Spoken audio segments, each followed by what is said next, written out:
Right, we are back. We are back. We disappeared for a short moment.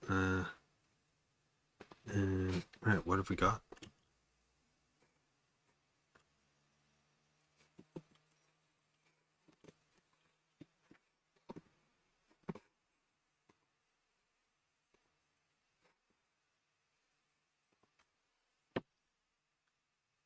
That's pretty slow.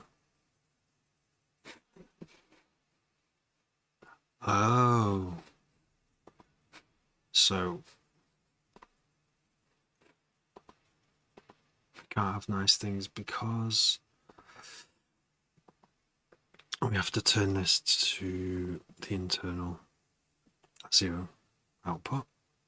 Outputs to the desktop. That way.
Yeah, I don't know if you heard that. Like I did play this out a few times. I don't know if I think you were there sometimes. Maybe you weren't in the room at the time. It's a sample from, I didn't know it was a sample from a kid's TV show, which I ended up watching once I had kids. It was like from a TikTok. Happy, happy, happy, happy, happy. And people just put that soundbite over just something ridiculous, some ridiculous video clip. So I thought I'd sample it and put it in a jungle tune. And Noma was like, my wife was like, can you give me that happy, happy song? I said, oh, I want to go back into that project and finish because it wasn't quite ready. It was a bit harsh and I didn't know why, and there was something not right about the bass and I didn't like it, and I was like, I just left it. It's been on my hard drive for like a while. When did I start it? 2 years ago I started it, and I last worked on it like 2 years ago. And it just wasn't, I just didn't know what to do with it. But I've learned so much in the past in those last 2 years to sort of a few extra tricks of how to like reduce harshness and how to prioritize sounds and stuff. So yeah, I've just given it another go, another mix, and a different bass as well. The part of the problem was the bass was the melody of the bass was a bit repetitive, considering how it's like almost like a foghorn bass. So I personally not into crazy loud basses constantly. I like to have a bit of dynamic, but it was like constant, and whenever I played in a club it sounds super clear and super loud. But too much, it was too much for me, but a few people liked it. So I've made a different mix now, and I'm going to present both of them to my wife and say, I've got a new one. Pick the best one. Here she is now. Pick the best one. No. Yo Zens, how you doing? So I've just spent the past couple of hours doing this. Yeah, like the bass is loads better now. I was playing it. You did arrive at that moment.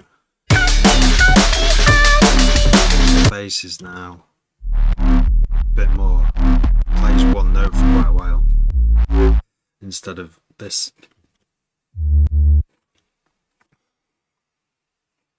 Oh well. I mean, that's still a bit. I've tried to cover that sound a bit, but it's the crackliness that I don't like. LG, thanks James. Yes, Johnny. How you doing?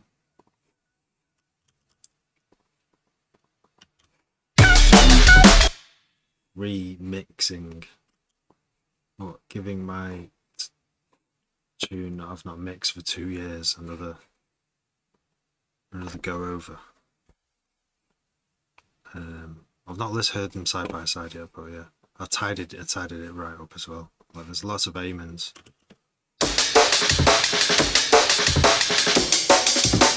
Treating them a bit of spectral. Let's take some of the resonances out quickly and easily. Question: if I'm looking for analog warmth and I'm talking physical sound pressure that sounds tight, what would your go-to synths be or processing? Oof. Physical sound pressure. In what context? Like, would it be? Do you want it to sound like an analog synth, or do you want it to sound like it's literally going through the air? Like, because I would go for, if it's the latter, I'd go for like an amp simulator, so it kind of feels like it's coming out of a body. What's it called? Case, cabinet. Yeah. Bass, regardless of track genre. Yeah. Analog warmth. Yeah, you can get like amp simulators and cabinets. If it's like a plucked bass. Warmth but not loudness that eats the mix. Yeah, you definitely want to add some harmonics with something like a saturator, or I have just got today a new plugin. I had to get it immediately when I saw it. It's called Opalize, and it adds harmonics to whatever signal you give it. How do I demonstrate this plugin now? I'll open a new set. Yeah, I can't. There's no way I can demonstrate it better than the 3-minute video I watched. It's crammed in. Yeah, it's called Opalize, and it's like it adds harmonics. You manually add the harmonics. You just turn the harmonics up, which is totally different to every single saturation and distortion plugin I've ever used. Which can kind of achieve the same thing. Like people have used a swear by their process. They'll put a bit of saturation on it, or they'll put a bit of tube saturation if you want. Is it even numbers? And transistor distortion if you want odd numbers, or a bit of both. Odd number harmonics. But this thing, check this out. This is mad. Let's just get a serum loaded up. That'll work. There we go. It might work. And get a sine wave. That's not a sine wave. Where's the sine waves at? Okay.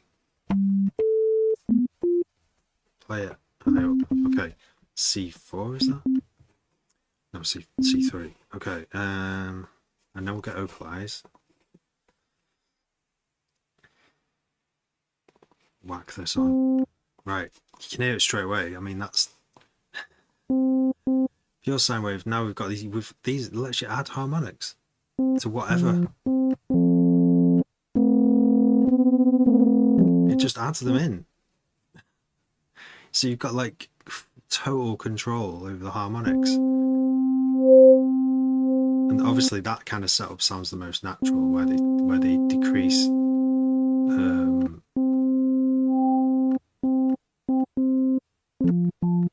but yeah, 2 and 4, I think that's like tube. Obviously that sounds like an organ because it's too high, but turn the strength down.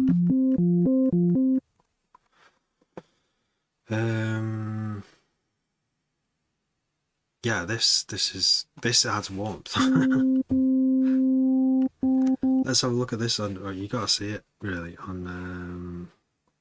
Play it on there. Show it on here, so we can see the harmonics there.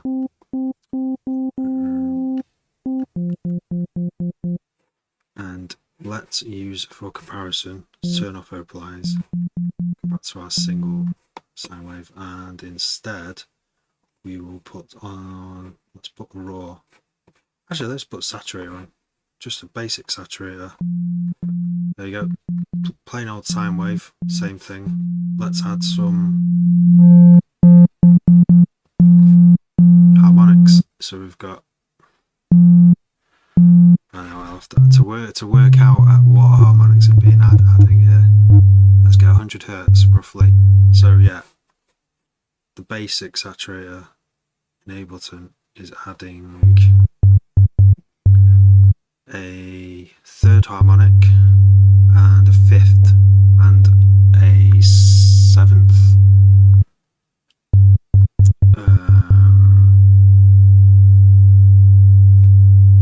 We turn it up louder. Yeah, that's what that adds.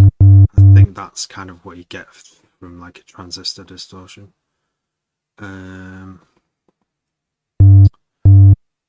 So as you notice from that, it doesn't just add harmonics, you're driving it into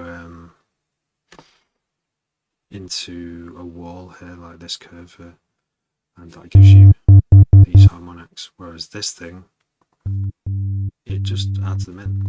It might not sound as good. That's what it does.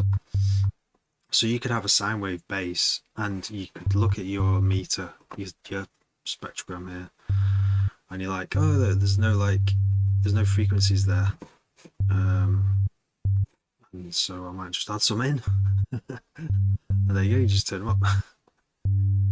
Which is, to get the same, like I say, to get the same effect from a saturator, you have to, like, I have to drive this quite a lot to even get the third harmonic to go up there.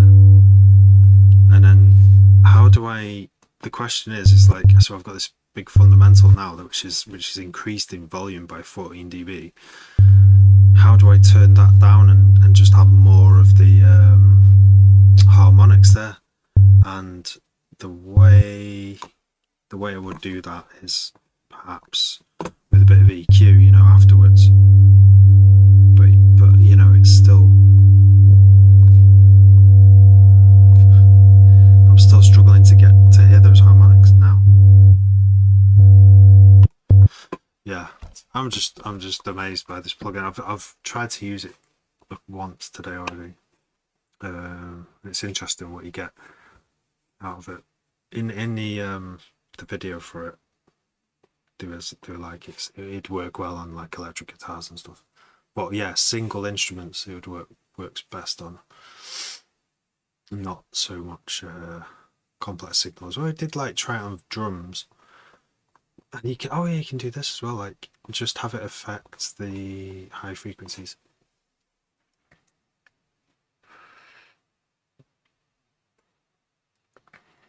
Yeah, it's mad, isn't it? No worries. It's definitely a new plugin to play with. Warmth. So yeah, another what I've been using for a long time. Where's Exciter? Uh, Ozone. Ozone Exciter. There's something Ozone Exciter does that I've not found any other plugin do. I've not tested everything yet, but um, the my favorite is the tape, and what it does, it kind of makes the high frequencies go move on the time domain a little bit, so they become a little bit flabby almost, and that can sound really good. And it sounds like what tape, if you drove a signal into your, even just a tape, a cassette tape, you would get that sort of sound.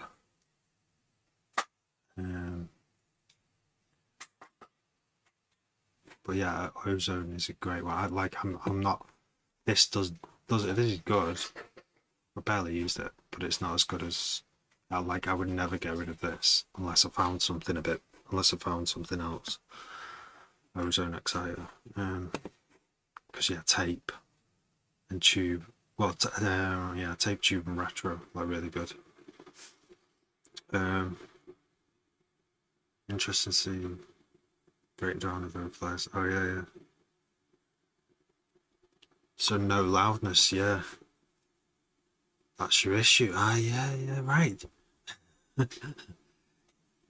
Are we finding this out at the same time? I don't know what. Yeah, there was this Waves plugin ages ago called Sapphire. I think it's Sapphire or Sapphire or something, and it let you choose between second and third harmonics, which is or a blend of the two, which is essentially what if you've got a distortion unit, a saturation unit, you can either do tube distortion or over transistor distortion. You've got something similar, but I just liked how it actually called it by its harmonics names, because that's more informative for like thinking of the math behind frequencies and mixing and stuff, and it potentially would help me to mix better. But yeah, I've just figured it out the slow way, which is using various saturators and watching a spectrogram and watching the orders of harmonics that each of them give, and also listening. Nothing beats like hearing, but sometimes when you hear stuff that sounds good, you want to see what it's doing to check that it's not doing something you don't want it to do, in a technical way. Yeah, it's mad how this just came on the market and no one's thought of it before. It's that simple, but I don't know how it works. It says it on the website. It says choosing a kind of a new kind of equation to like work out where to like map harmonics onto whatever signal you put in. Where are we now? Let's turn it back on. Turn Ozone off.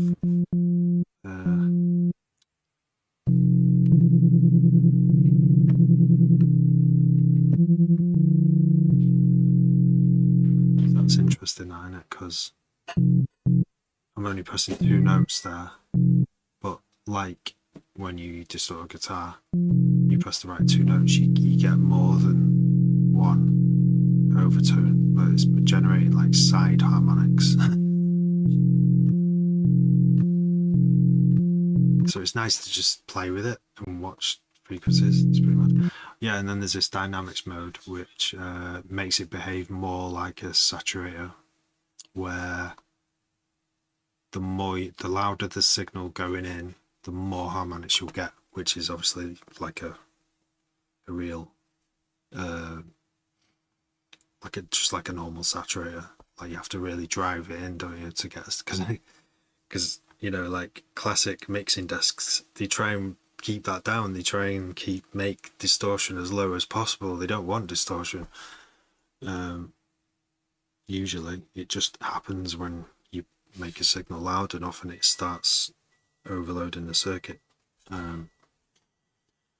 So to have this just permanently on at whatever volume.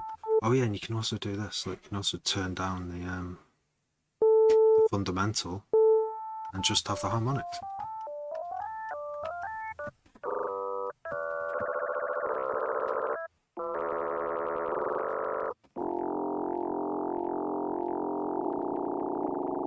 And there's a whole world of stuff. Oh yeah, another thing you did in the video was you could have a sidechain. You could have a separate bus that has this with the harmonic with the fundamental turned down, and then route this to a reverb. You just route the harmonics to a reverb to get a different effect. Like you can do like mid-side the harmonics. You could do loads of mad stuff with it. That's why I had to get it. I just was like, this is what I need, and it was only $29.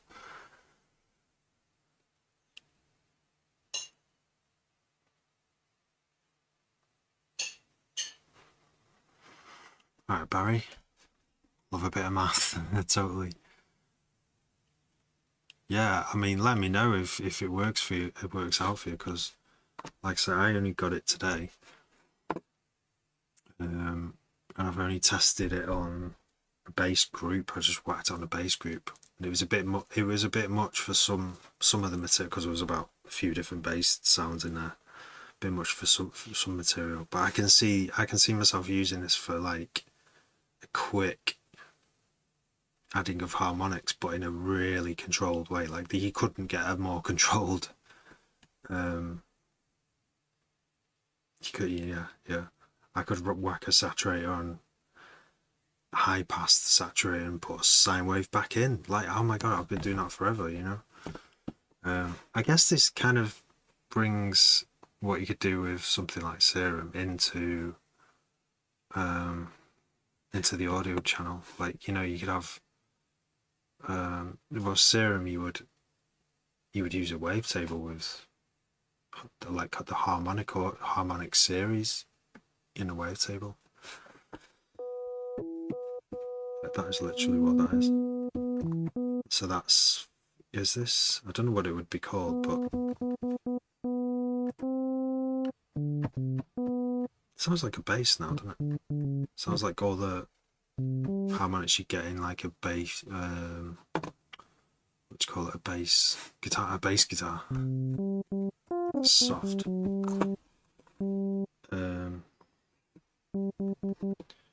Well, yeah, let's turn that off and go to digital. Oh, I don't know what it's called. Oh, harmonic series smooth. Oh right, okay, that's not what I thought. There are wavetables where it has all of them combined together, but that would be add seconds.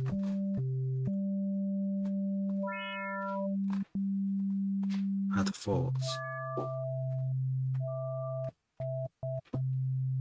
Yeah, so you can get wavetables that do this, but obviously you can feed any signal into this, so oops.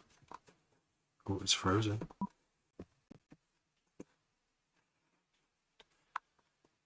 Oh, okay, it's frozen. It just crashed, so there you go. That's how you go pure. That's how untested it is, really. Right. I don't know. I actually don't know what version it's on. It has only just come out, so it probably has bugs, and it did just crash my whole Ableton. So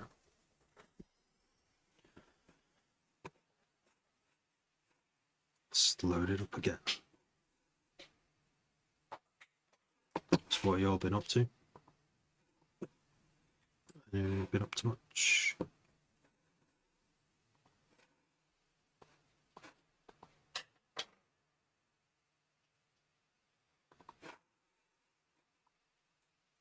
Evening, Dan. Down. Oh, you've had the flu. How long have you had it? Have you still got it? We had in the house a little bit. I had a little bit. I didn't actually get anything. The kids got it. We turned today and yesterday. I hope. I mean, we just had. It might have just been colds. And this flu has not seen us yet. Could be. Don't need the flu. Man flu. Ooh, 1 week in. Got to go to Lapland. No way. I went to Lapland. Was it 2 week? Was it last weekend? Not the weekend, got the one before. On the train. Train went all the way there.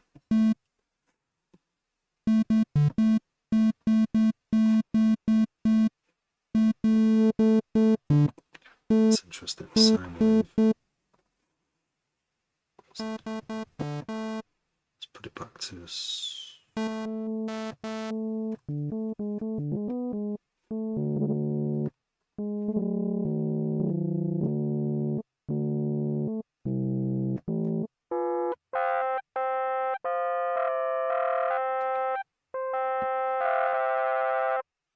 So major.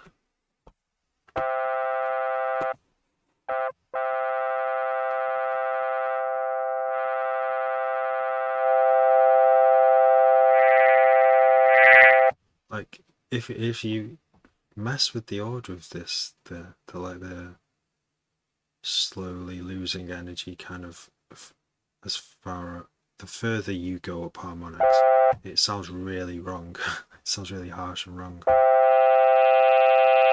Harsh, harsh, harsh. Not as harsh. But when they're like that, it sounds natural, doesn't it? Because it is nowadays. That's how harmonics work in the natural world. Like in instruments, the more higher the frequency of the harmonic, the less energy it has, because it takes more vibration to. It's like, well, things like light. High wavelengths of light have higher energy.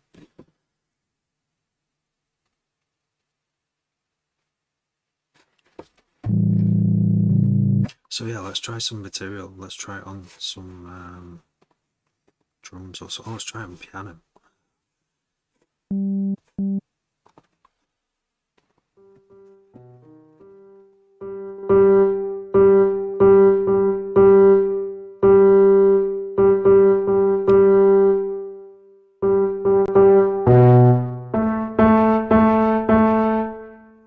Sounds terrible.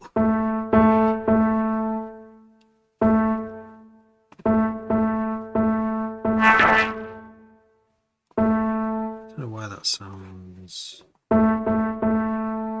like it's distortion. Well, it is. That's what it is.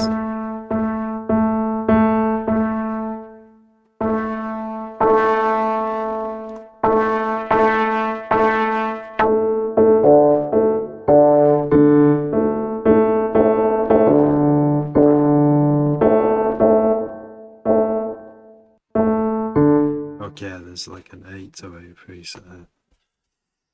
Shh. Hey mate, I hope you don't mind, but I've mentioned you in one of my assignments for uni. No way, Ash. Wow. Awesome. How? In what? In what way? I don't think I mind. Either way, just be myself. That's awesome, though. And what is your assignment on? I would love to know. Let's get some drums. So I literally started raving about this plugin, and everyone's disappeared. Has everyone gone to find it? This is why someone should sponsor me, because I mean, no one sponsored me for this plugin, but. And I've always wondered, should I do sponsors? I'd have to really genuinely enjoy the program, whatever I'm using, to do a sponsor. I don't know. I couldn't lie about it. But I think I would like sort of test the stuff maybe on a live stream, just do a review, you know, an honest review. Yeah, do you mind? You can't get rid of it. It's for my project planner. You're one. You're my inspirations. That's nice, mate. Thanks. No, no. I mean, I don't mind. I mean, it's like, um, you know, it's out of my control. Like it's your choice. It's your choice. There's nothing I can do about it. I mean, I don't know why anyone would mind. I mean, no, it's perfectly fine. Fine. Oh, you can get rid of it. No, no. Like unless it says, even if it says I'm a whatever, I'm an expletive or I'm a bad man, or if it's the truth, if it's your opinion, isn't it? Nothing can change it. Do you have a website? I tend to direct people to either my Linktree or any of the social medias, but I do have a website as well. I do have terrapastel.com, which did I update it? Did I actually update it this time? Because the whole point of it is there's no point in it unless I update it. The latest release, is it actually on there? Let's have a look. I'm pretty sure I did. Yeah, there it is. It is. So I do use it. There's only one link on there right at the moment. That's what needs updating. But yeah, I have a website, and it got at great expense. I only just put it on a cheaper hosting because I was paying more than I needed to for it. If it's not a high traffic site at all, so it doesn't need what I was paying for. I was hosting someone else's site but that's gone one age ago. Trello, you know Trello for your project planner. I'd love to hear more about this project, this your uni assignment. Ash, sounds mad. But Trello, yeah, Trello's amazing, isn't it? Yeah, it's really good. For keeping track, like every time I save, you probably know if you watch me. Every time I update one of my projects, I'll just basically note what I've done with the version number, and it's good. Yeah, I mean, I rarely need it, but I do sometimes. It is useful to go if I want to go back to a previous one that sounds better. So, what course are you doing in uni, Ash? I should feed some drums into this. What am I trying to mix at the moment? I think I'm gonna have to load one of these. See where we're up to. What's this one?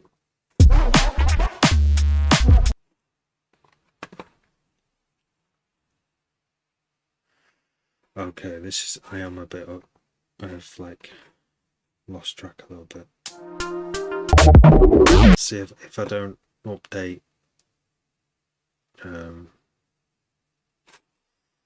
my Trello. Like I move the projects from folder to folder here. But if I don't update them in my Trello, I update the notes, but I don't necessarily update the directory structure. Draft. There's only one in draft. Yeah. How many are in Discover? 1, 2, 3, 4, 5, 6, 7. Is that right? Oh, right. Yeah. No, it's good. It's going good. Right.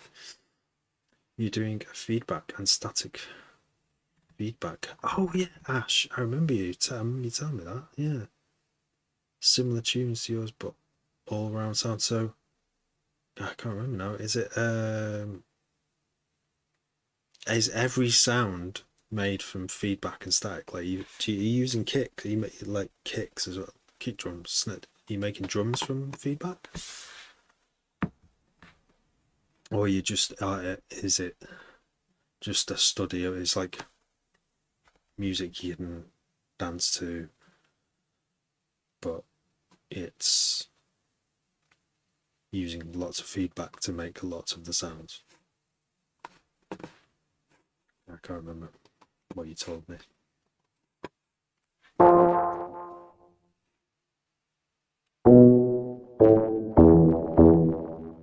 Such a weird sound.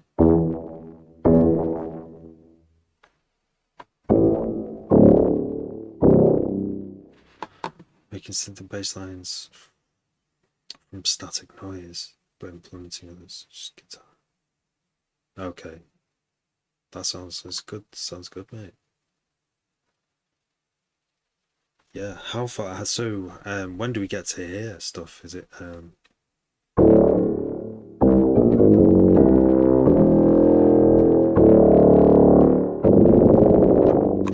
is it sound recording you're doing?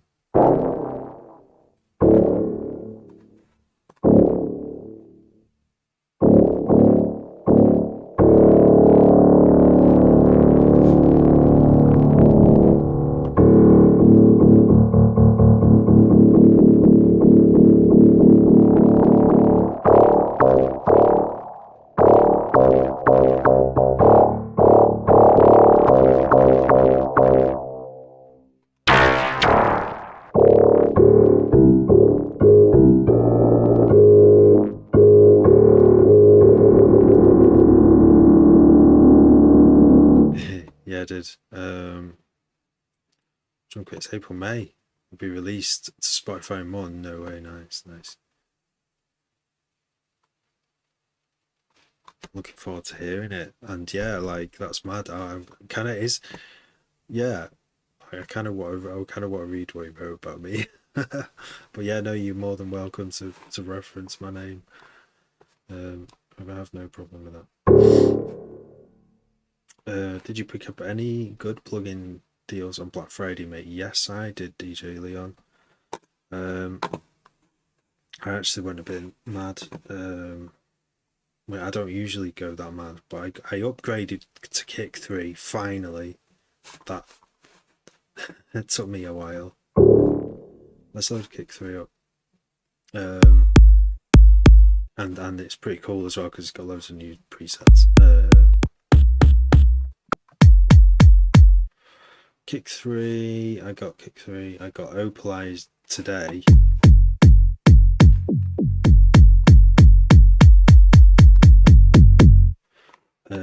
What else did I get? I upgraded to Pro Q4. I now have Pro Q4 and I'm really loving it. It's mint. Snapback as well. Snapback's pretty good as well. Can I put I've not actually used it yet. This is why I don't like buying new plugins, because I don't need any. I don't need any more complexity to adding to my system. However, Snapback solves a problem in a really unique way. Like it's a massive time saver. If you want to put a snapback on something, this makes it, don't know, 10, 20 times quicker, maybe more. And it, you know, it's nice to have something like this in your toolkit, especially if you make dance music. Pro Q4, I didn't really need to get Pro Q4, but I'm glad I did because it streamlines my process a little bit. Kick 3, I didn't need to get Kick 3 either, because I have Kick 2 and it's solid. It does the job for me. It does what I need it to do. DJ Ash, let's get you locked in on here so I don't lose you. DJ Ash. So did you get any Black Friday deals, Leon? DJ Leon L?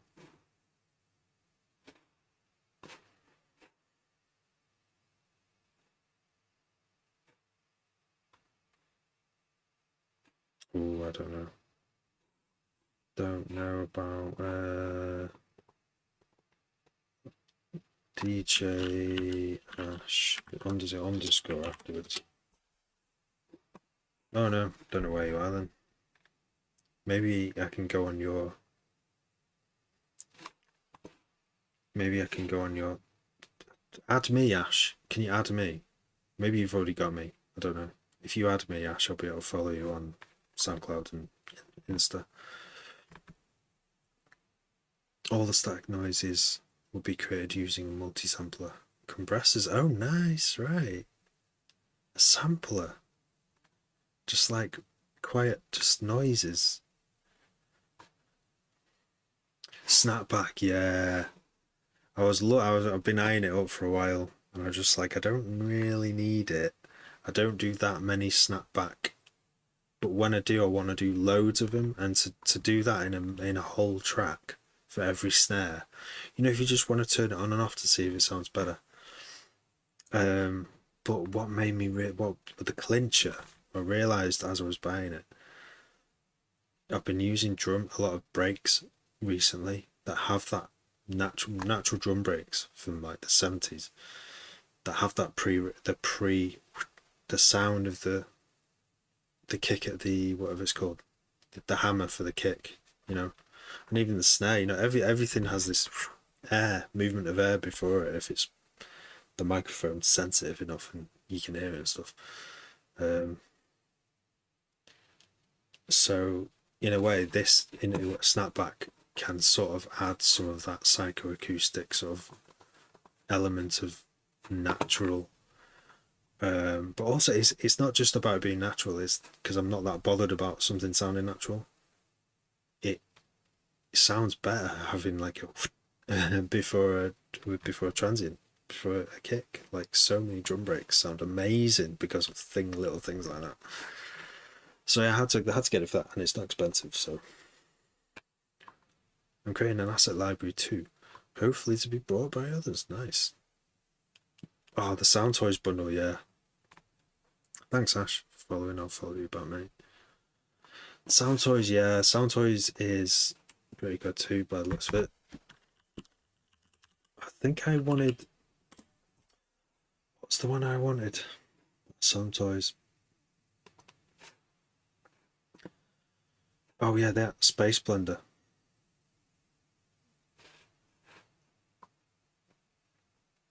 I think it was free for a while, wasn't it?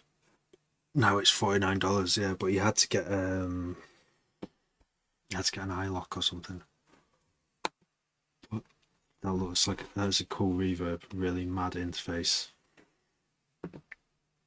Hello Bass, how you doing? Good evening. You got the Sound Toys bundle, yeah. Did you get any Hollow Bass? Any Black Friday deals?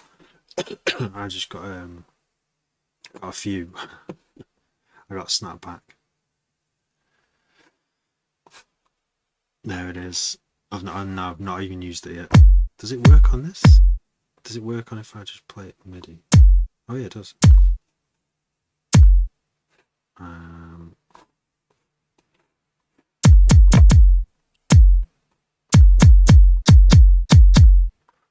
Can I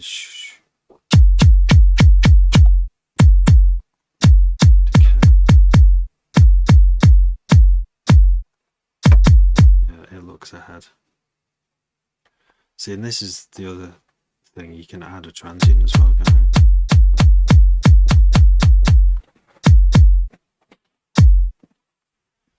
Not that I need to usually, but that could be useful.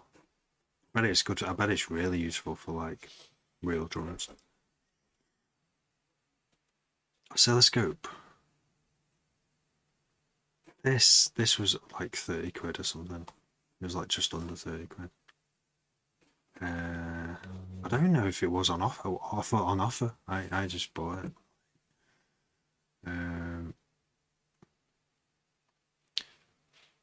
Schulz Audio Oscilloscope. Let's have a look.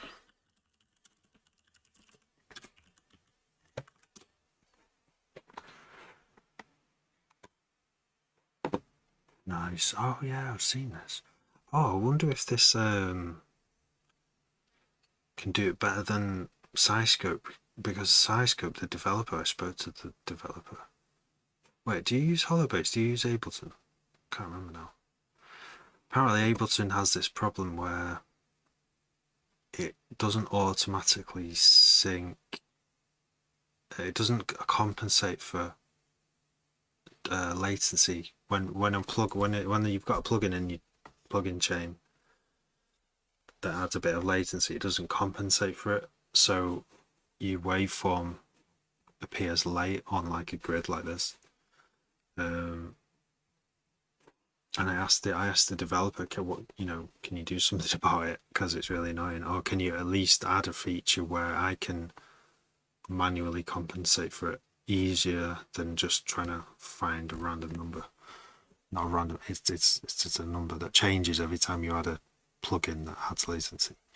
So yeah, if you're on FL, maybe FL doesn't have that problem, so plugins like that would work. Or maybe the Schulz Audio have found a way of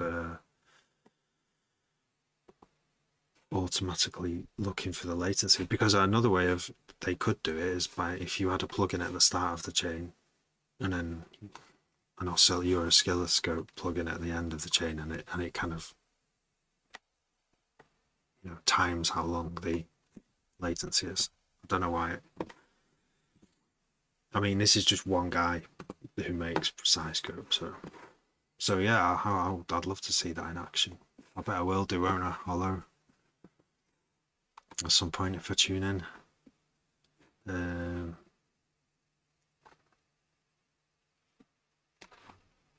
yeah, you combine them.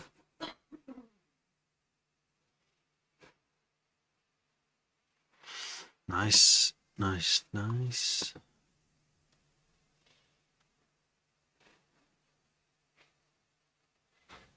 Oh, monitors. What monitors do you have? Yeah. I mean, I can't trust. I trust these headphones more than I trust any room. Oh, T7s. I think I've got Have I got? Wait, T7V. I think I've got the 5-inch ones. The Adam 5-inch. Yeah. You've got big ones. You've got beasts. Definitely good in a bigger room, those. But it's frustrating, isn't it? Because they go down to 39, which is nearly... Well, they probably start rolling off before that. But that's nearly the sweet spot. Like, if they just went to 35, you can almost get away with not having a subwoofer. But no, I've got a cheap, terrible subwoofer. It's terrible, but you can hear the energy in it. I'd love an Adam Audio, because I've got the 5-inch T57s. I would love the matching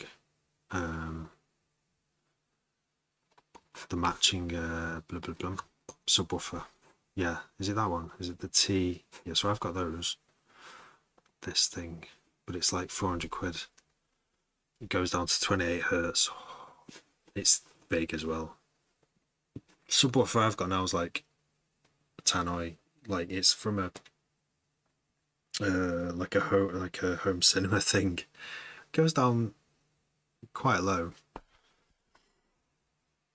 But I want to hear all the way down to 28 pretty flat. Ideally, that would be ideal. It would probably sound very loud in this little room. Does Snapback have a randomize feature? Be cool if it did. So each hit is a little different. Do you know what? I reckon if you've said that, it probably does. Or if it doesn't have a randomize, then see, this is it. I don't know. I've barely used it. I wonder if you can see. Look, you could just put a randomizer on it. You could just pick any one of those parameters and put a LFO, and then choose different ways of doing random on this, but yeah, I'll choose random. There we go. Assign. Let's smooth it as well. And then let's map it to, what should we map it to? This is what I mean. I need to use this. Attack. Map it to attack, maybe. Transient attack. Oh no, it's transient attack. I'll map it to snap back. High pass, snap back shift, snap back attack. There it is. There it's wobbling.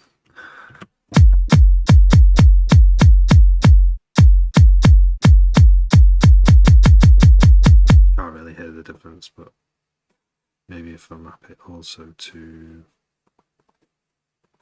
the pitch. The shift, pitch.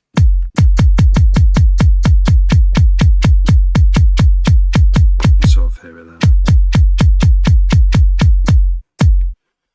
there.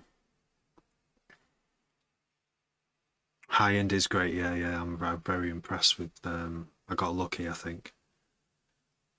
I was very careful to choose these speakers because I've bought speakers before and they were not great. Twice actually.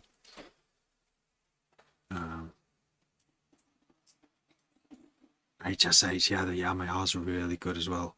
Yeah, I knew I'd bought not great speakers, monitors when I went around when I was in a house share with a lot of music people, and Christian, he had some HSHs, yeah, and he's really like he's pro music guy, teaches piano but also makes produces music and engineers it as well. And yeah, I heard his HSHs and I was just like, oh, so clear, so super clear. I couldn't believe it. Like, so detailed. You could hear so much detail, so crisp. And I think these are similar, yeah. I used to have some 8-inch Mackies and they were terrible. The mid-range on them was just awful. Lots of low, lots of high, but the mid-range was like, felt like it wasn't there sometimes. It gets too from when you have a sub, though. I'll crank it to feel the sub. Oh yeah. If I had, I mean, that's it. 400 quid for an Adam sub, an Adam T10, whatever it is, 10-inch sub. it's like it's up there. I think 100 quid webcam. But if I had 400 quid, I'd be like, yeah, get me that. But it's the difference between do I go to Boomtown next year or do I get a subwoofer? I think Boomtown is, those memories stay with you. And I have a sort of cheaper subwoofer. My recommendation is if you like making drum and bass and you have speakers, but you don't have a subwoofer, just go on Facebook Marketplace and get the cheapest littlest subwoofer that goes down the lowest. I mean, it might say 45 hertz, but it'll go down a little bit lower. And whack that, and you'll hear some different energy. It's good. Mine's overloaded, so it's terrible. I turn it up, and you hear it distort, and it just doesn't go any louder. It's like my car. I'm sure my car stereo goes louder, but it definitely adds extra energy into this room.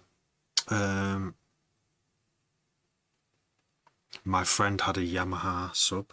It was really weird. It sounded like there was some quantizing of level. Like it was almost like it was a digital input because you couldn't put a quiet signal into it without it sounding really distorted. And the only explanation I could think of was that it's like a 16-bit converter or something, and the amp was turned up to full the entire time, and you're just altering the level of the digital level. It sounded so distorted at low volumes, but to not hear that distortion, you had to turn it up, and it went so fucking loud. And he had this really big room, and he loved mixing D&B. and it went really loud. And his neighbour, he would play it all the time. He would just hammer it, and his neighbours complain all the time. I'm like, I just can't do that to my neighbours. I can't put my neighbours through that. I'll have it, I'll blast it sometimes at sensible times, but I won't have it going for like a 3-hour, 4-hour mix. Like, that's just taking a piss, isn't it? You don't need to mix that loud, you know what I mean? For that long.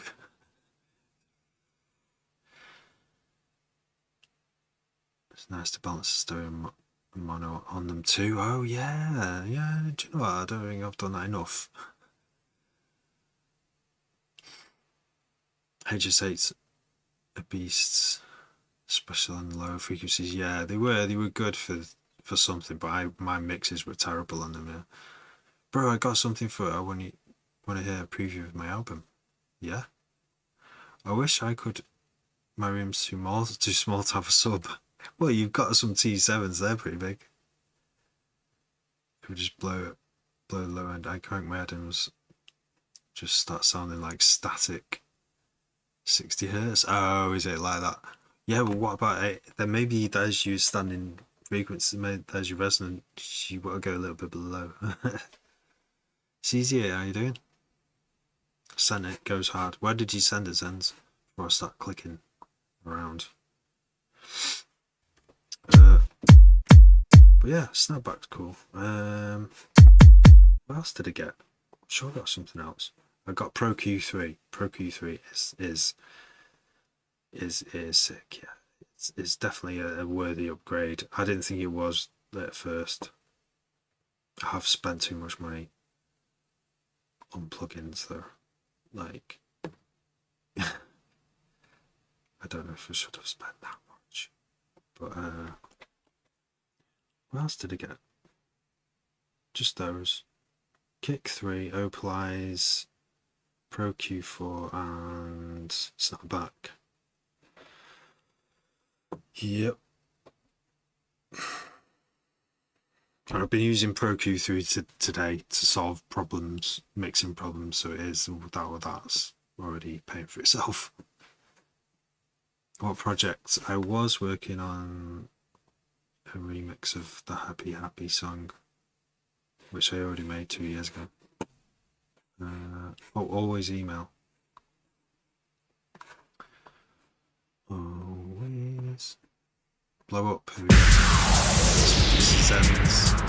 This is Zen's track. Nice. Kick 3, yeah, kick 3. Sick. Yeah. Like I say, kick 2 was fine. I did not need to upgrade. It's a bomb about to blow up. For witness to the glow up. Be so sick, we make a mother throw up. Bomb up.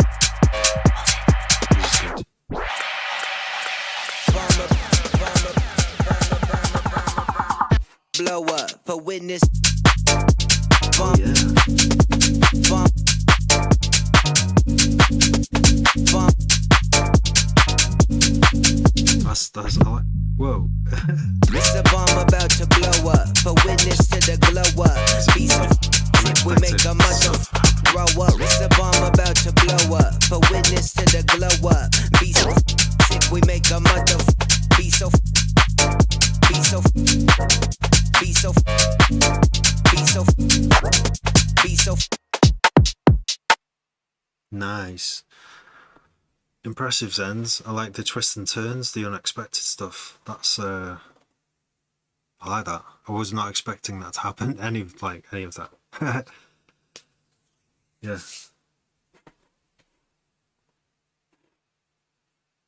Yeah, keep doing that. I am gonna have a go with it with what you sent me as well.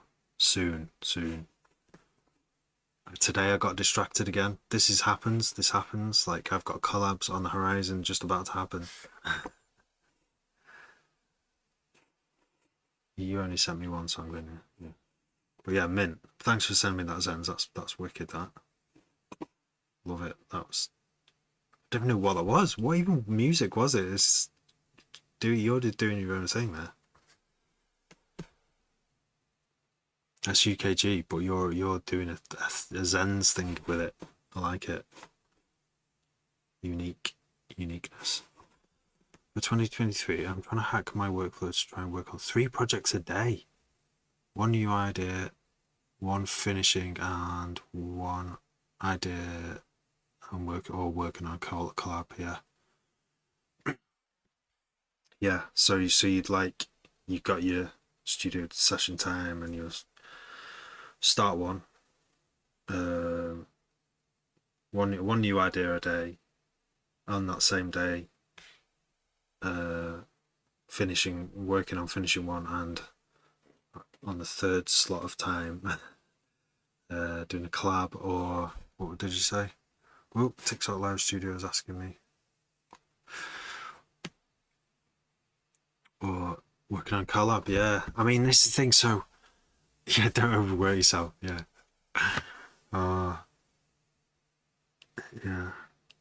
I try and tell myself that sometimes, and I'm just like I need to go to bed, for example, like don't lose your mind, like, by not having enough sleep. Oh my god. Like but yeah, no, sick idea, sick. Yeah, I mean, so collabing, I'm just thinking, it's worth doing. Right now that you're here, Zens. I wanted to talk about collabs because I am about to collab with Zens, but like, I think what's more important than, if there's 2 types of collab for a start. There's one where you both sit in front of the same screen, or you're in the same room and you've got instruments or a computer or whatever. That's easy. I think that's easy. It's hard to travel, but it's easy to be in the same room, and you can communicate a lot smoother with the ideas. The other type of collab is like what we have available to us, where it's remote, and I think it's, what's more important for us when we do a collab is that we collab, then we do something, even if it's just 1 or 2 things on a tune, on each other's tune, and our names are combined. It's not even important who did what. There's mystery. We can even do a whole video series about who did what. But I mean, what I think what's more important is that we actually did something together and hopefully released it. Like, I think that's when someone sees that in Spotify, and obviously it gets onto both people's profile. I did a remix for Dog Hearts, and I got, I think, was it? I don't know if it was a 50 split on it, and it's the top track on by it's got 2,000 listens, which is way above anything any listens I've had on Spotify. And that's just an example of, like, how I wasn't trying to get Dog Hearts' crowd, because I thought that they don't really listen to my kind of music, but some of them might have done because of it. So it's more, I think a collab is way more useful, thinking of it like a sharing of each other's crowd, introducing our fans to each other's stuff. And because I've been putting way too much emphasis on it being oh yeah, no, like, I have to have control over the track, like I have control over my own tracks. I'm just like, what if it goes wrong? Just disaster thinking, never getting any collabs done or collabing because I'm just thinking way too much about it. So with that in mind, I'm trying to stay on that mindset and just give Zen's intro, because Zen sent me something, James sent me something. I've had other things sent to me, but I didn't, by other people who don't really come on much, and I'm not really feeling that. Like, the time I have for people is who comes on here and who I speak with and who I like. So yeah, I love them such. I think the closest you can get to that is Discord. Yeah, Yes. Would you do like a video on Discord as well, a video chat? Like I've not even, you know, if it's a real time, if you can see the other person's DAW and even take control of it, like that's doable as well, isn't it? Like share the mouse. Although if you use in FL Studio, I'd have to be like, right, I'd be saying, can you like make that bass go left a bit?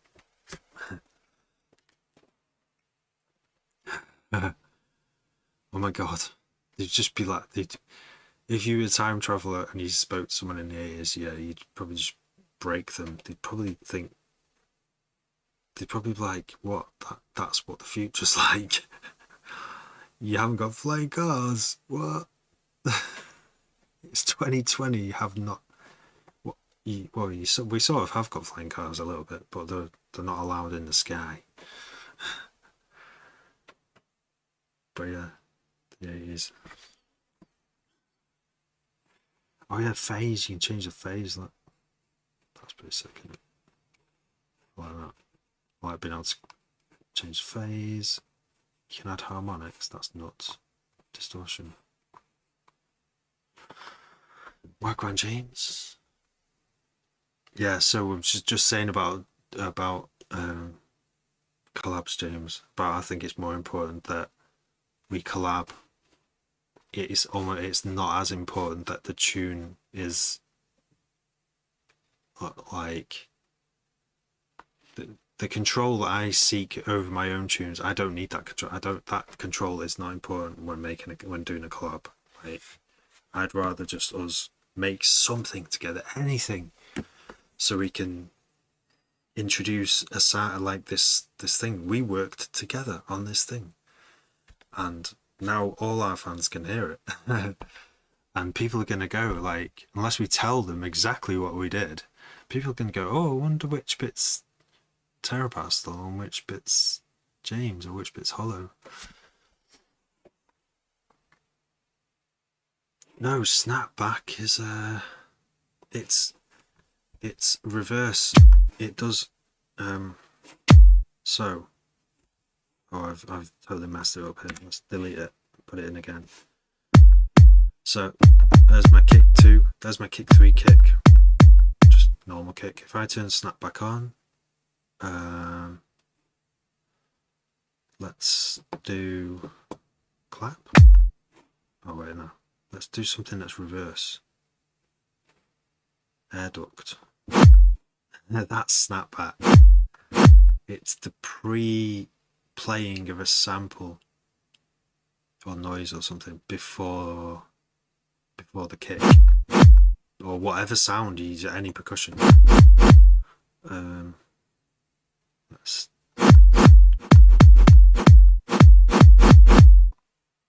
Let's change it a bit. Shift. Turn the volume down. Attack.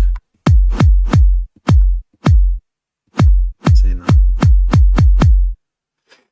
So it's like the same as doing it, because I've done this a million times. It's a massive time saver. The way I do it is I'll play the kick and the snare. I want it to go. So I'll put it into a reverb, temporarily add a reverb, sample the reverb into a wave, and then reverse it, and then put that before the snare and change the level and stuff, and it'll go into the snare. But then you got to copy that to every single snare. There's no quick way of doing it, unless you had a sample, unless you put it into a drum rack and had it as a MIDI note that played every time, but you'd still have to have an extra MIDI note that plays before the snare. But it does have like a transient thing here as well. Apparently you can beef up your transients with this. But I don't usually have a problem with transients. I've solved that in different ways, but let's see what it does anyway. This is adding more transient to my kick now, which could be really useful as well, especially with live drums, or just a quick way of beefing up shit drums, I guess. Could save so much time with it. yeah, we need to look, I need to look at it that way, because there's so much I've had to examine. Why can't I do a collab? What's stopping me? Honestly, I keep running into these same barriers within myself. Yeah, like literally, you could just send me a track and I could just add a little wiggly hair. No, I could just add a little like every bar, just one little, and it'd be like, shit, that's what it needed. Let's release it. And then suddenly, I don't know if we do a 50-50 split. If I just put a wiggle on it, that might not be fair. But even if it's a 10% split, a 5% split for just doing one little wiggle, that took me 10 minutes, you know. We still collabed on the track, and it's being shared to all our audiences, and people are like, oh my god, oh my god, Jessica Hyde and Terrapastel collabed. Oh my god, I've got to hear this. You know, I think there's magic in that, isn't there? And no one's gonna know what I did, or even what percentage I got. You know, they'll just think, oh man, did Terrapastel do those drums? They do sound a bit like Terrapastel drums. Oh no, I don't think they do. I think they sound like Jessica Hyde drums. And people just debate about it forever.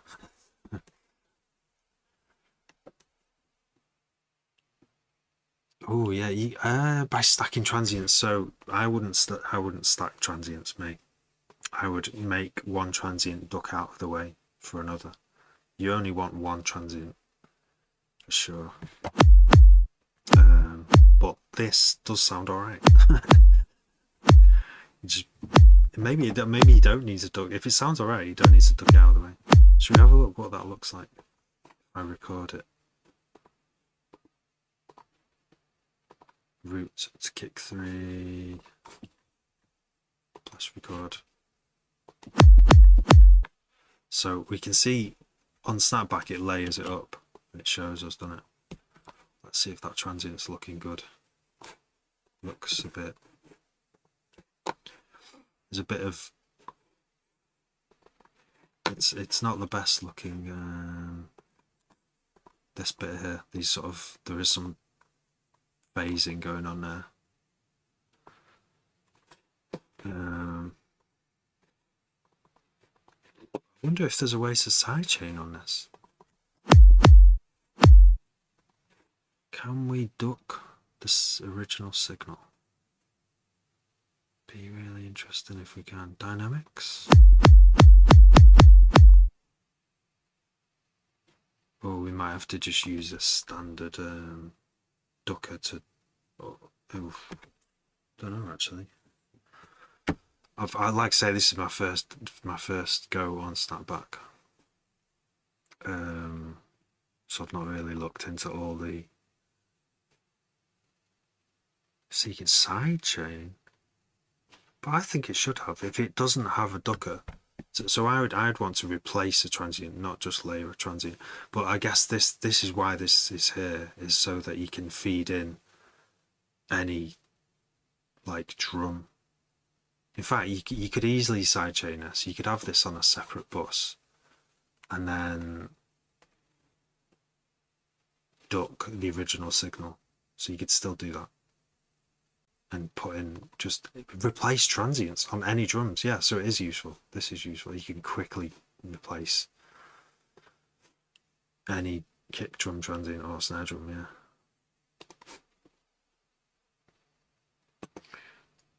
yeah.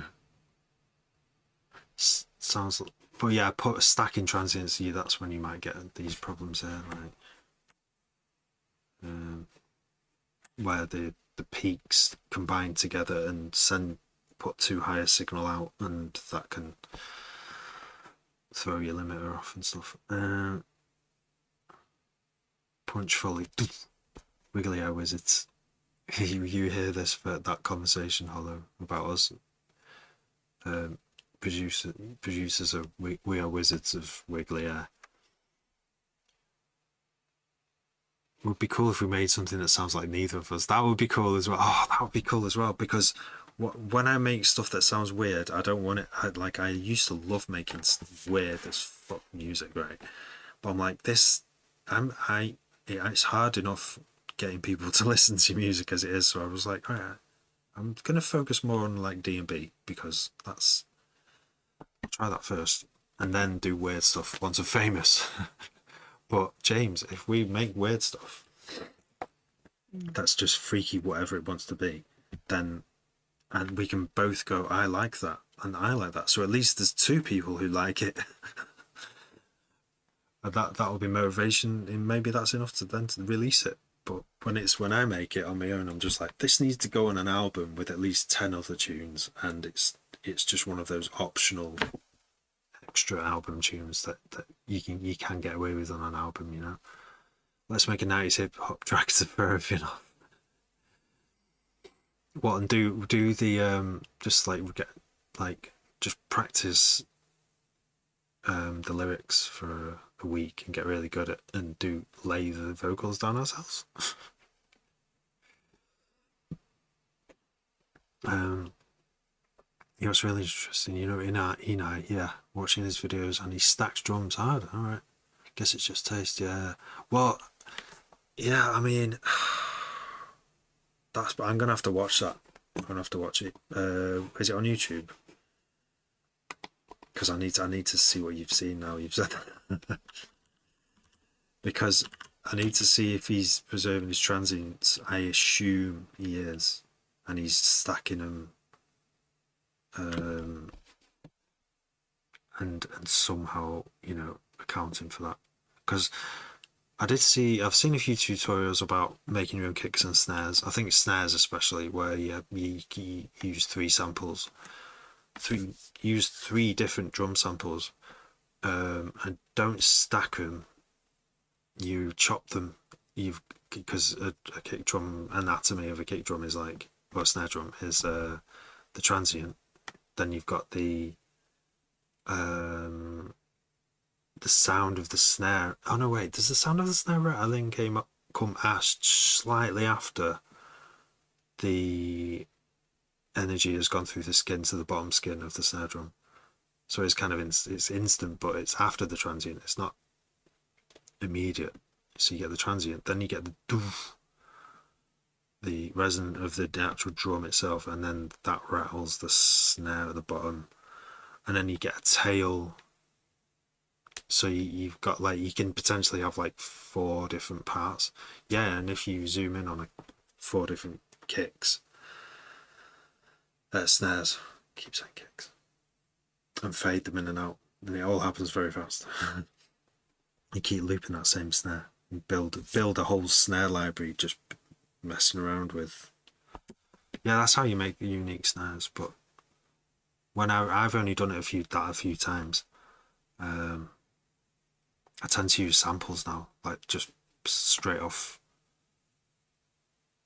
you know, like Loop Cloud or Splice. Ones that are like rim shots that sound good off the bat, so I don't have to do much processing. So Enai, whoop. Oh, it's on his Patreon. Is it a paid one on his Patreon? I still need to see it. BP24 followed live, thank you. Big pun and Fat Joe style bars with thick New York accents. Thick New York accents. I mean, the New York accent, like, that's just, it's a place, it's a life. Like, to see what's seen in New York, for sure, as it is anywhere. But I mean, just Public Enemy, man. Knowing how to use a mic, knowing how to eloquently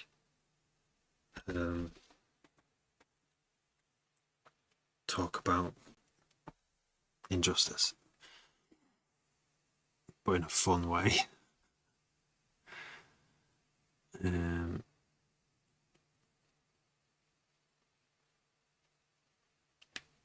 Big fan of the single snare surgically remove everything method. Yeah. Yo, Celix, how you doing? Yeah, single snares. So yeah, I made loads of snares. I think it was an Artifacts tutorial. Yeah, and he just was like, how do you make completely unique snares that you can use like this? And it's like, you know, like neurofunk sort of like, or you know, those mad dubstep snares which are like really high pitched and really clear, and they've got a nice fizz to them and stuff, which you just can't get with one sample usually, unless you bought it from a sample pack that someone's done that. They've chopped it into slices and or layered it as well.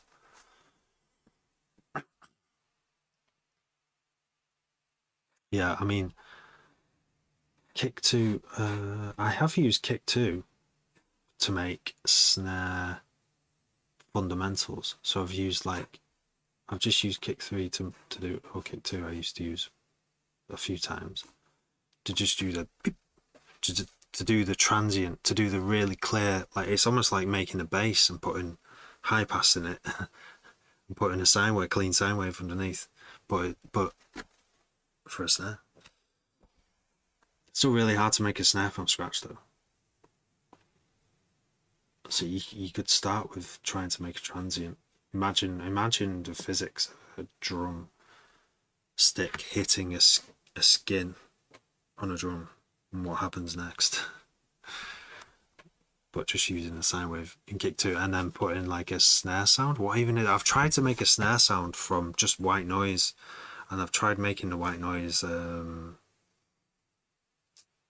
like tremolo amplitude modulation really fast, but it's not that simple. There's more going on. It might work for some snares. I mean, old drum kits had that. You did use that, didn't they? Their snare sound was literally like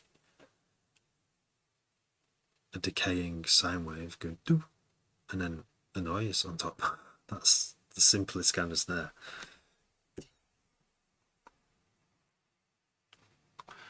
The snare made for Hell Script is the most perfect piece of sound I ever made. Nice. I need to hear that now. You've sold, but I'm going to YouTube now. I'm going here.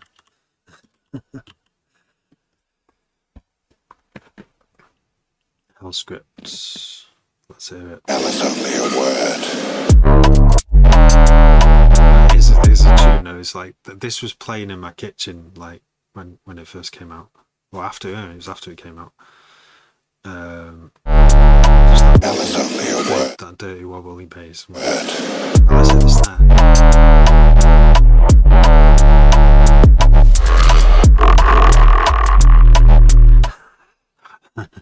It's like you haven't got time to catch your breath.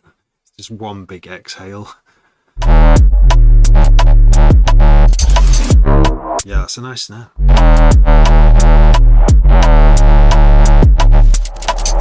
It sounds really clear and not distorted at all. Snappy, and it just fits in with the rest of the track. It's like it's got its own space. It's nice. Need to make your own drums. Yeah. Oh, you know what's really interesting is, do you use Serum, don't you? Hollow. There's a bunch of Serum. I can't remember if I made them myself from each video. Like put it in myself. The drums. Oh yeah, the cymbals. I think it's AU5.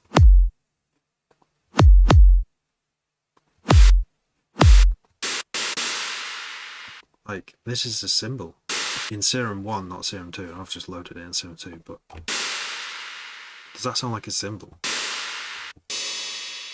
That's nuts, isn't it? That is 2 sine waves.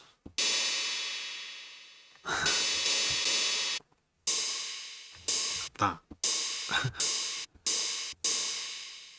No noise. Just 2 sine waves.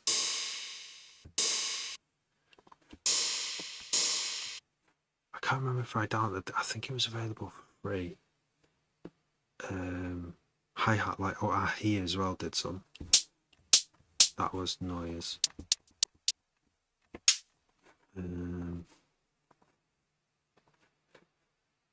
Kicks like he as well. Those were the ones I copied from his video, because obviously he sells them and stuff. But snare like he. Oh yeah, these are those snares.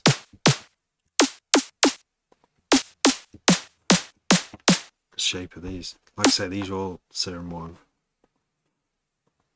I wonder what you could do with Serum 2. I think I did see some Serum 2 new to kind of like using different stuff. Snare like WA. Oh, this is the one I couldn't figure out who is WA. I put them in as WA and I have no idea. I've tried to find out who it is and no idea.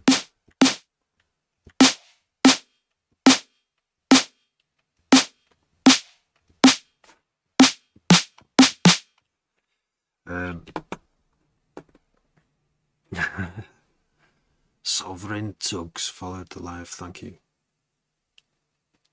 Staple kick, yeah. That is so true. You know what? I spent a long time looking for a kick that I can reuse, and there's one that I used a lot recently. That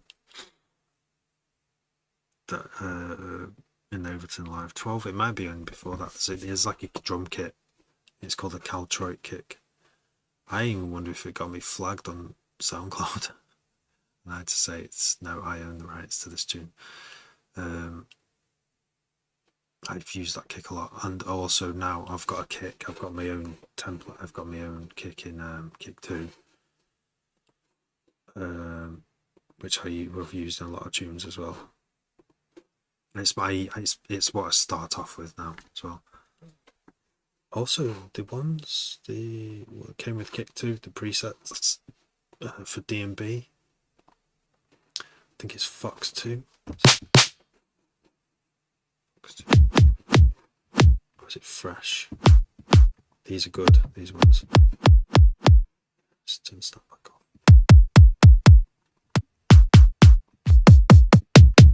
That one. They always have a lot of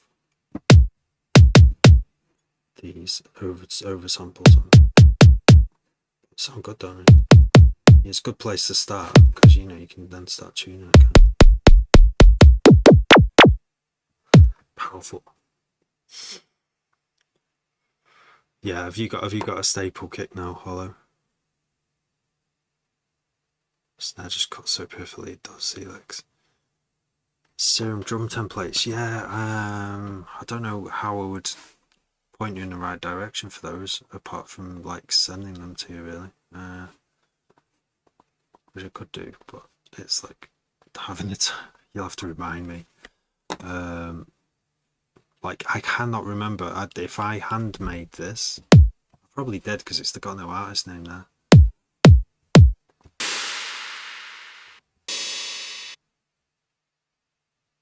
I must have done it from a YouTube video. But yeah, there's probably loads on there anyway. There's loads of how to make your own symbols. Rimshot, I haven't made a rimshot. I've not seen any rimshot tutorials yet. But there's some good ones out there. Because I think it's a lot harder to get a wooden sound in synthesis, pure synthesis, isn't it? Do you think I should do Patreon? I've just started doing a Patreon, but I think I need more. I don't know. I probably need to talk about it more. I don't know. I've been like that with mine. Like I've put a few presets on there, but there's not enough. I need to put more time into it to make it actually worth someone subscribing. Like I can't really ask for £4 a month if I'm only going to put one preset on there a month. But like I was like, well, £4 a month is worth it probably if I release like a lot of tunes in a month. But it's going to be like that, up and down. I can't be that consistent at the moment. If I had more time, I could.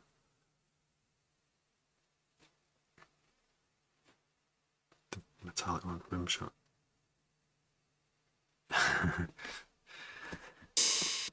Yeah, rim shot. There's got to be some good rim shot ones. But yeah. I can hear this noise. It sounds like a baby crying, but it's not. It's the fridge. Buzz.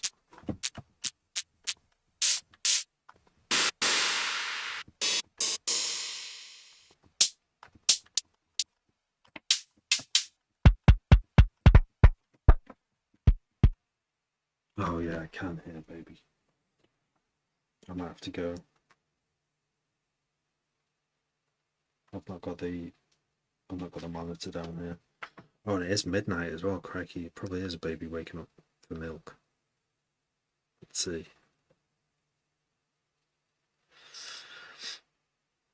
Oh yeah. Just wait a sec.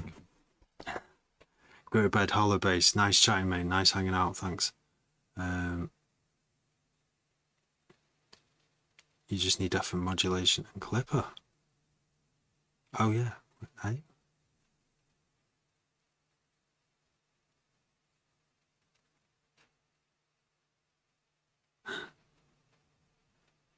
Yeah. What would you do? What would you put on Patreon, Celix? What have you got, like presets you'd put on there, or do you put tunes on there? Yeah, FM modulation. But the snares, yeah. Snares are hard. I think snares are hardest to make.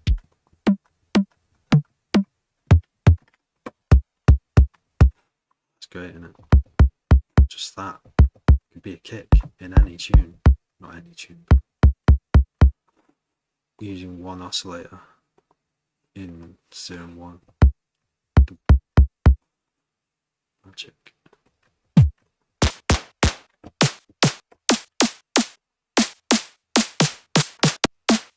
Oh, tutorials. Oh, yeah. Oh, see, that's it. See, I've just been doing them on lives because it's... So if I spend 2 hours doing a live, I can do an edit down to like 2 minutes, 3 minutes. But it's not... Here you can learn about this very specific thing from start to finish very thoroughly. And 2 hours... So people who watch it, you know, they might get inspiration or learn a little bit of something, but not the full like tutorial. But I think a good tutorial takes longer than 2 hours, doesn't it?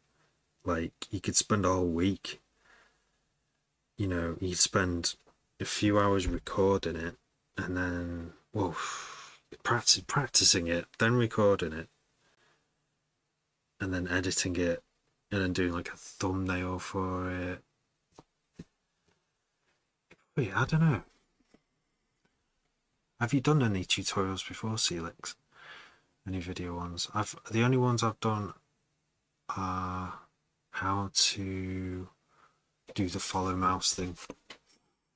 This follow mouse thing with OBS on Windows. OBS zoom to mouse. Did they take you long, Celix? I can't remember how long this took me to do this, because I'm only going to do it if it's really thorough. I think I had to do there were some bits where it wasn't as clear as I wanted it to be. The precise step-by-step instructions, I want them to be super precise. I suppose, you know, if you're making tutorials, that's what you want to do anyway. But so I had to do just a little bit of clever editing to make sure there was enough silence, enough like gap in talking, so you think about it. I moved the way I edited it was there was no break in the talking to think about, so it was down to whoever's watching it to pause the video. And I don't know if that's a good way to do a tutorial or not. I don't know if it is good to talk slower so that you don't have to pause it and you can just remember it and then go and do it 5 minutes later. I don't know what's best. So I guess people have different preferences, don't they, of what kind of tutorial they want to watch. Oh, basic kick and snare synthesis. Oh, you've done this. Nice. I mean, I'm really curious about the specifics of that snare that you made, yeah, because there's a lovely snare. Are you a fan of Prodigy? Yeah, big fan, mate. Yeah.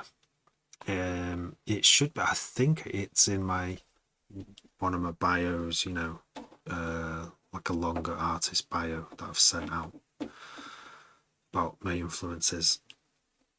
Prodigy. I was amazed by Prodigy in my childhood, in my teenage years, school years.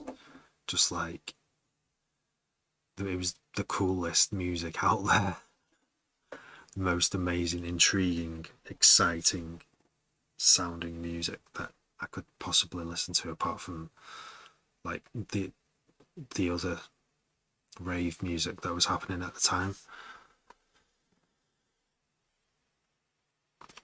An hour per vid, nice. Yeah. What music aren't you a fan of? Oh, I struggle with opera. Like, I don't. It's not for me. It's not for me. Opera. What music aren't you a fan of, Mason Whittle?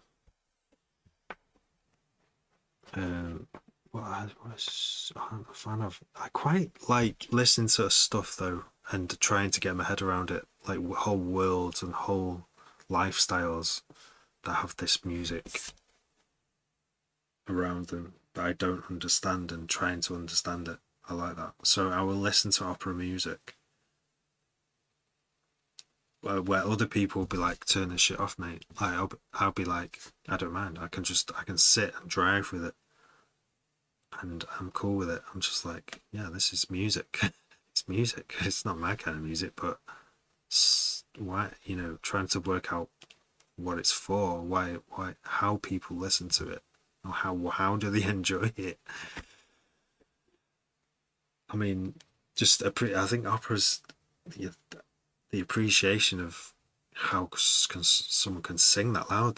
People don't need to sing that loud since the microphone and the amplifier were invented.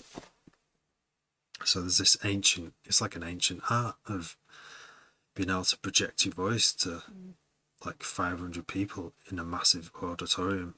I think that's what opera music is for. It's very, very loud singing, but it's a skill to sing loud and not break your voice and still sound in tune. But still, there's those classic, I don't know if they are called operas. Is Beethoven's Ninth, where they all start singing at the end? Is that considered an opera? I'm not sure. Right, yeah. Luna's crying, so I'm gonna have to go.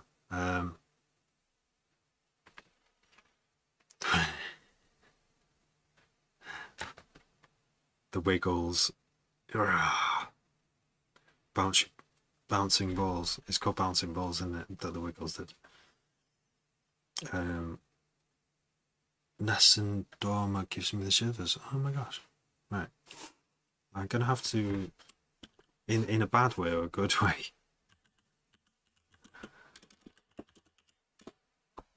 Oh right. Oh shit. Is this? Oh my god. Yeah, I know which one that is. Yeah, that is amazing. Yeah, by Pavarotti as well.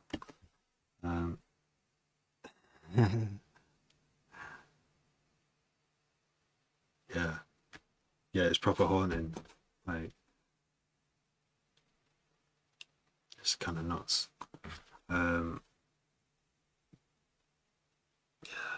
Pavarotti. It was just, everyone knew who Pavarotti was when I was growing up.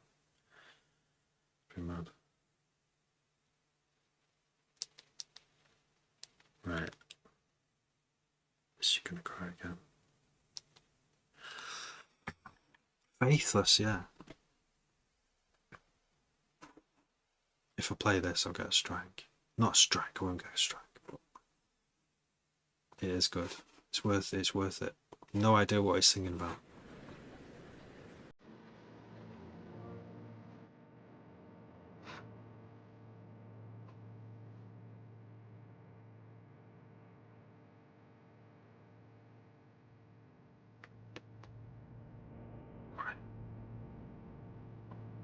Yeah, I like Faithless. They made some bangers, didn't they?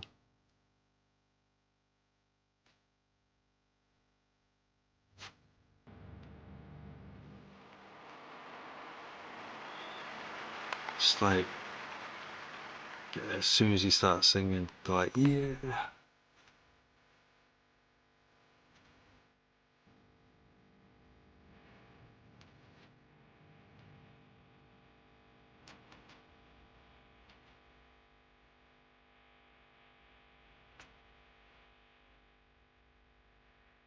I still don't know what he's saying.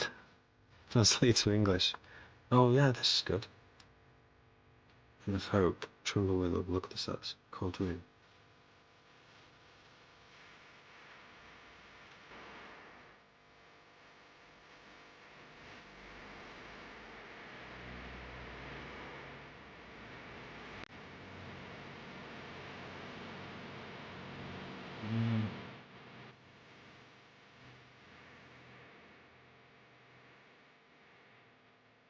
Wait. Quando, when the light shines.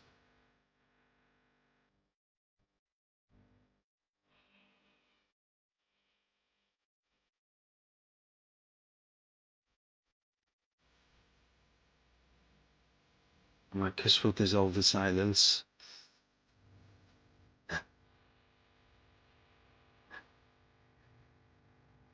Cheti Famia, what makes you mine? This is the first time I've done this to this. I've never knew what this song. It's obviously a love song, but I mean, Disappear 09.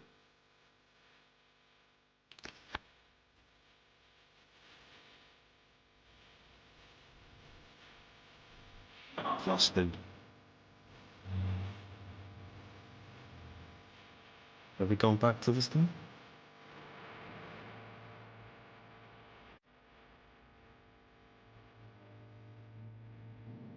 I thought I will win. I will win. Win. Downtown.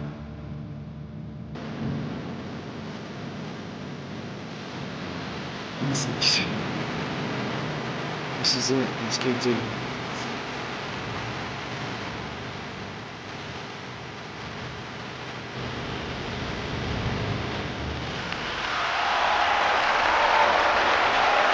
Fuck yeah, Purple. I think everyone who was born in the 80s knows this song. They just know it. They've heard it at least once. I had a dance remix of that. That would be someone should do it. Let's start a whole D&B set with it. I'm guessing someone's done that before. They're just like, what the hell is going on? You know, DJ Hazard finishes and then next DJ comes on and he just starts with I'm not gonna play again.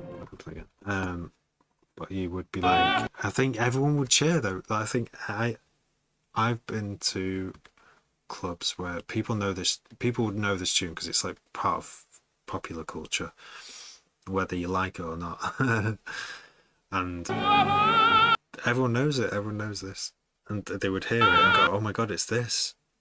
Where it reaches a crescendo at the end of the song, and everyone cheers. And I'm going to cheer. Everyone's going to cheer. Everyone will definitely cheer if you put this on. I reckon D&B rave. I might do it one day.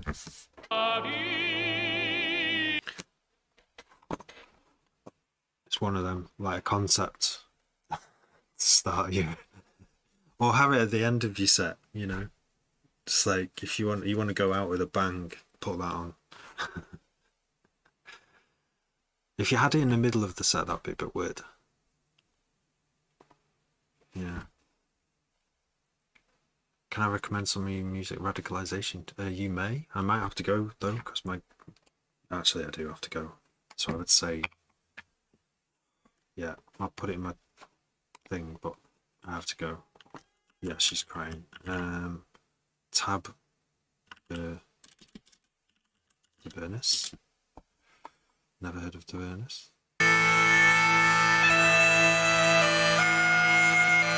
Whoa, that looks fucking mad. Space Odyssey. Oh, mate, I know that one. Cheese. I know that one. Yeah, that's I love that because Space Odyssey theme is amazing anyway. Um, thous thus spake Zarathustra by I can't what's his name who wrote the original, and then there's a hardcore version of it. There's a happy hardcore version of it. It's fucking amazing because it's got the big drums in it, and it's so exciting. Oh yeah, I know that. Are you a cheese man? You know these classic tunes. The Sprake Zarathustra.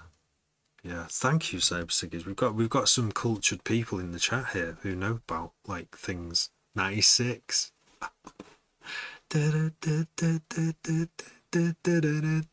Yeah, it's meant. It's meant. I know it. I when Stu Allen played it, and I'd walk to school with it on my tape, and I'd listen to the same tape recorded from that Saturday night all through the week, walking to school, walking back, and it wasn't a short walk. And I remember when that came on, I was just like, oh my god, this is the best thing ever. Because I had been shown 2001 A Space Odyssey, the film, when I was like of secondary school age. Like my mum put it on weirdly. I reckon one of my uncles must have been like, yeah, play this. He likes space, doesn't he? You've got to play him 2001 A Space Odyssey. And I watched it Christmas morning. And I was just like, what's this? What's it's so realistic. It's so quiet. Whoa, no way. That's a bizarre place to watch it. Oh my god. Oh my god, what a place to watch that. A place and a time and after that event. Because you've got the ending, haven't you? What a film that is. On the small TV, it doesn't. That's the thing. It doesn't need to be on a big TV. That film, it comes out of the TV, doesn't it? I would love to watch it in a cinema. That would be amazing. I think they. Oh, I remember they did have it on in the cinema when I lived in Manchester. They had the cool film cinema, whatever it's called. Never actually went. I went in there in the lobby once. That was all. That's as far as I got. I know it is that Kubrick's works. Yeah, yeah. But no, like Space 2001. It's like it's still. I think it still is my favorite film of all time. Nothing's quite gotten it. I've seen lots of space films. There's loads of space films now, and there's some really good ones. Like there's loads of them. There's never been so many, and obviously Star Trek's awesome as well, but nothing quite beats 2001. The original Italian Job. Oh yeah. I didn't know Quincy Jones did the soundtrack to that. No way.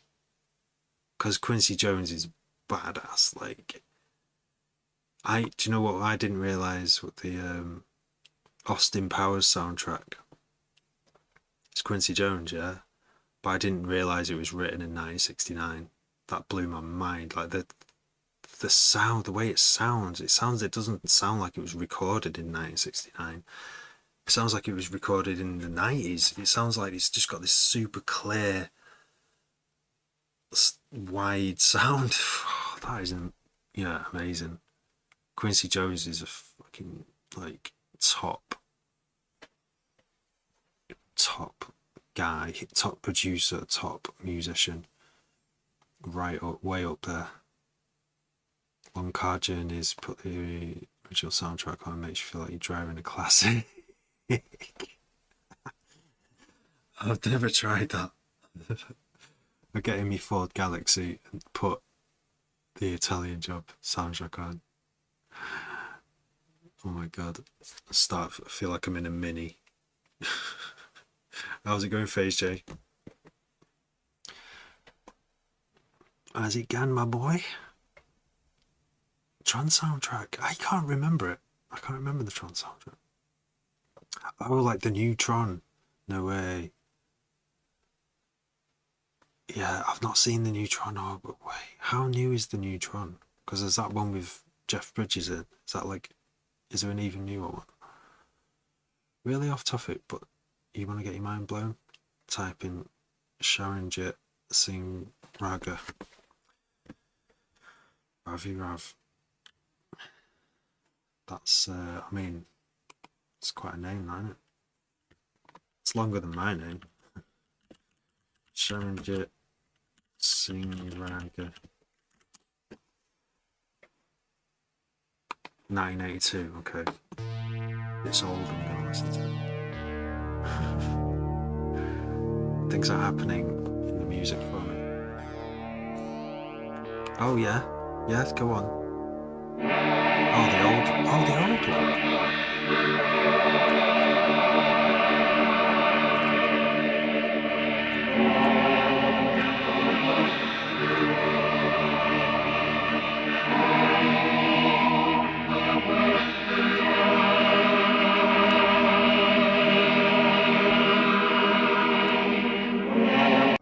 These are all staying loaded up. Yeah, Wendy Carlos, of course, because Wendy Carlos did Clockwork Orange as well, which is nuts, like amazing.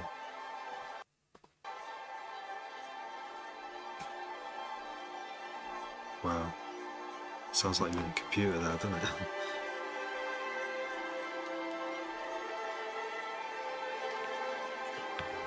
Oh, Daft Punk. This is not by Daft Punk, but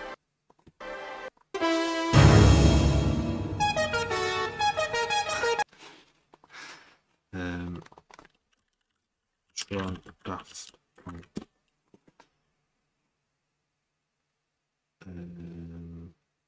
Oh right, from Tron Legacy 15 years ago. Oh my god, that's the old one. Yeah, there's an even old one.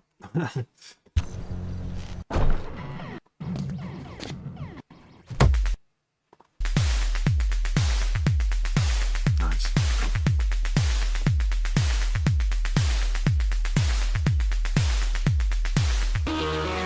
Oh. Oh yeah. I do know this.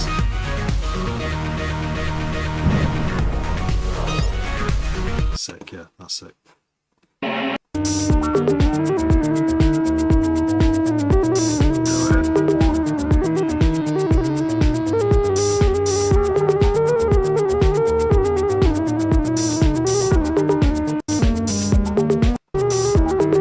80s Indian disco, nice.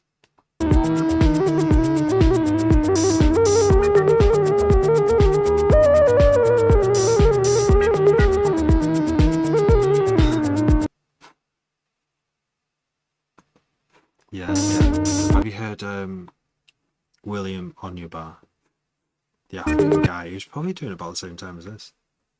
Synthy stuff coming out of Africa. I don't know if he was in Africa or he's from Africa. I don't know which country in Africa.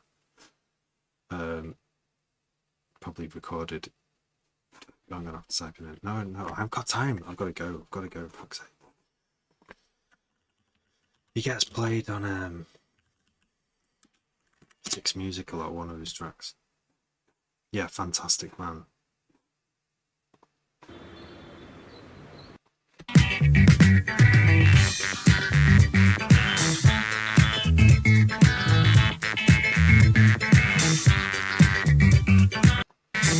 There's some acoustic instruments in there.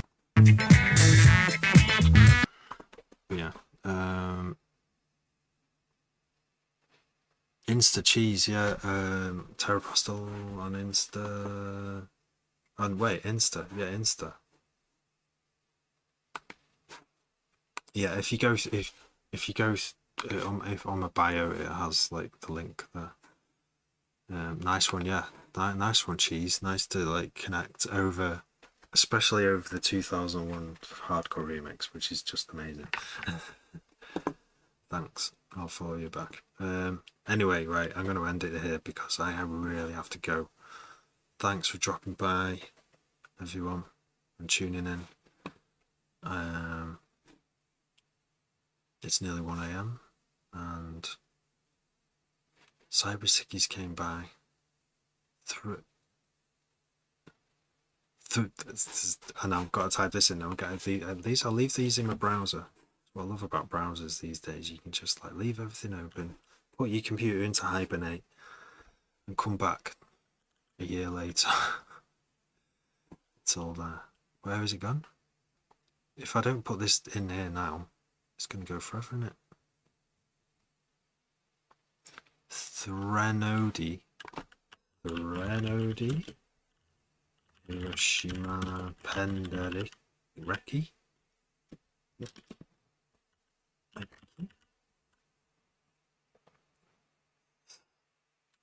Something like that. Oh right, okay. Whoa, what's this?